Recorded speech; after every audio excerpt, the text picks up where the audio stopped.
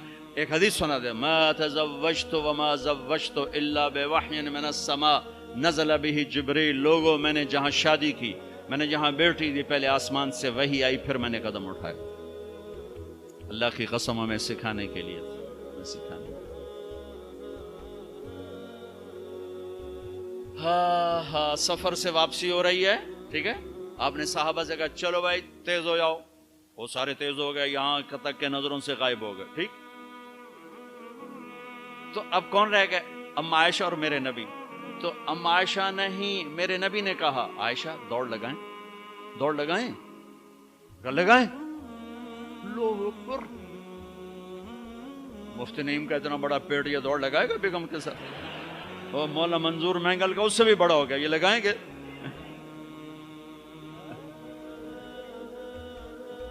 تو عائشہ دوڑ لگائیں، کہا جی لگائیں. تو حضرت عائشہ فرماتی میں آگے نکل گئی لیکن ابھی پیچھے رہے. پھر کچھ عرصہ گزر گیا، کئی سال گزر گئے، پھر ایک سفر سے واپسی ہو رہی. آپ نے کہا ہاں بھائی آگے جاؤ، وہ سارے آگے جا گئے، اجل ہو گئے. آپ نے کہا عائشہ دوڑ لگائیں، کہا جی لگائیں. تو کہا ان دنوں میں موٹی ہو گئی. تبدنت کا لفظ مجھے یاد ہے کہ میں موٹی ہو گئی تھی. تو جب دوڑ لگائی تو لیکن ابھی آگے نکل گئے. تو آپ نے کہا عائشہ ہذہ بتلک، اب تو میں برابر ہو. اللہ کی قسم زندگی سمجھانے کے لیے. جہاد کا سفر سارا صحابہ کا قافلہ ہے، جنگ کا زمانہ ہے، دشمن چاروں طرف ہے، اور ہم اما عائشہ رضی اللہ عنہ اونٹ پہ بیٹھی اور ہاتھ لگایا تو ہار غائب. فرمایا میرا تو ہار کوئی نہیں، میں تو نہیں جاؤں گی، میرا ہار ڈھونڈو. تو میرے نبی نے نہیں فرمایا چل بیٹھ، اتنے لوگوں کو تو پریشان کرتی، تجھے پتہ نہیں میں نے سبق پڑھانا تو میرے پیچھے پڑ گئی. طلبہ میرا انتظار کر رہے ہیں. آپ نے کہا بھائی عائشہ کا ہار ڈھونڈو. سب ڈھونڈنے میں لگ گئے. شام ہو گئی، سورج چھپ گیا اور ہار نہیں ملا، اور اس کے بعد تلاش بند ہو گئی. اندھیرے میں کہاں ملے گا؟ اب کیا ہوا؟ پانی رات کو عشاء میں ختم ہو گیا، فجر کی نماز کا وقت داخل ہونے والا ہو گیا اور پانی کوئی نہیں، تیمم کی آیات نہیں اتری. لوگوں نے ابو بکر کو تانے دینے شروع کہ تیری بیٹی کی وجہ سے اب نماز کا کیا بنے گا. ابو بکر غصے میں آئے اما عائشہ کے خیمے میں. تو اللہ کے نبی گود میں سر رکھے سو رہے تھے. اب آپ تو باپ تھے تو آ کر اب بول تو سکتے نہیں، اور چہرے سے دوری تیری وجہ سے ہو، اور یہاں پسلی میں ماری انگلی، زور سے انگلی ماری. تو کہتے میں ایسے سخت ہو گئی تاکہ میرا بدن حرکت نہ کرے کہ کہیں اللہ کے نبی اٹھ نہ جائیں. تو چہرے سے غصے کا اظہار کر کے، اور تو اللہ نے آیات تیمم اتار دی. اس موقع پر تیمم کی آیات پہلی دفعہ 8000 سال میں یہ ہونے لگا ہے. بھلا مٹی سے آدمی صاف ہوتا ہے اور گندا ہو جاتا ہے؟ اللہ نے کہا نہیں، فتیمم، چلو تیمم کرو. اب سارے صحابہ میں خوشی کی لہر، اور سعد بن عبادہ کہنے لگے اے آل ابو بکر، یہ پہلی تو نعمت نہیں ہے جو تمہارے گھرانے کے طفیل ہمیں ملی ہے، اس سے پہلے بھی بڑی نعمتیں تمہارے گھر کی طفیل ہمیں ملی ہیں. اللہ نے تیمم کی آیت اتار دی. میرے نبی نے قافلے کو نہیں چلایا، یہاں تک کہ حضرت عائشہ نے کہا اچھا یا رسول اللہ اب چلیں، ہار کو چھوڑیں. پھر میرے نبی چلے، اور جب اونٹنی کو اٹھایا تو ہار اس کے نیچے پڑا ہوا تھا، وہ سارا باہر ڈھونڈتے رہے، ہار نیچے چلا گیا تھا گر کر. یہ میرے نبی کی زندگی ہے. یہ مینگل صاحب سے کہتا ہوں پڑھائیں، مفتی نعیم سے کہتا ہوں یہ زندگی پڑھائیں کہ ان کی بیویاں ان کو دعائیں دیں، ان کے ماں باپ ان کو دعا دیں، ان کی اولاد ان کو دعا دے. وہ باپ نہیں ہے جس کو دیکھ کے بچے ڈر جائیں، وہ تھانے دار ہے. تھانے دار بیٹھو ہے. وہ استاد نہیں جس کو دیکھ کے شاگرد ڈر جائے، وہ تھانے دار ہے. وہ خامد نہیں ہے جس کو دیکھ کے بیوی سہم جائے، وہ تھانے دار ہے. خامد وہ ہے جس کو دیکھ کے بیوی خوش ہو، باپ وہ ہے جس کو دیکھ کے اولاد خوش ہو، استاد وہ ہے جس کو دیکھ کے شاگرد خوش ہو. اگر زندگی کو نکھارنا ہے، ضبط کرنا سیکھو، برداشت کرنا سیکھو، غصے کو پینا سیکھو. یغلبن الکریم وَيَغْلِبُهُنَّ اللَّئِيمُ. اللہ اکبر. میرے نبی نے فرمایا اخلاق والے پہ بیویاں غالب آ جاتی ہیں اور بد اخلاق بیویوں پہ غالب آ جاتے ہیں. لَأَنْ أَكُونَ مَغْلُوبًا كَرِيمًا أَحَبُّ إِلَيَّ مِنْ أَكُونَ غَالِبًا لَئِيمًا. میں اخلاق والا بن کے بیوی سے دب کے رہوں، یہ مجھے پسند ہے اس بات سے کہ میں بد اخلاق ہو کر، کمینہ ہو کر بیوی پہ غالب آؤں. لئیم بد اخلاقی کی آخر جس کو ہم کمینہ کہتے ہیں.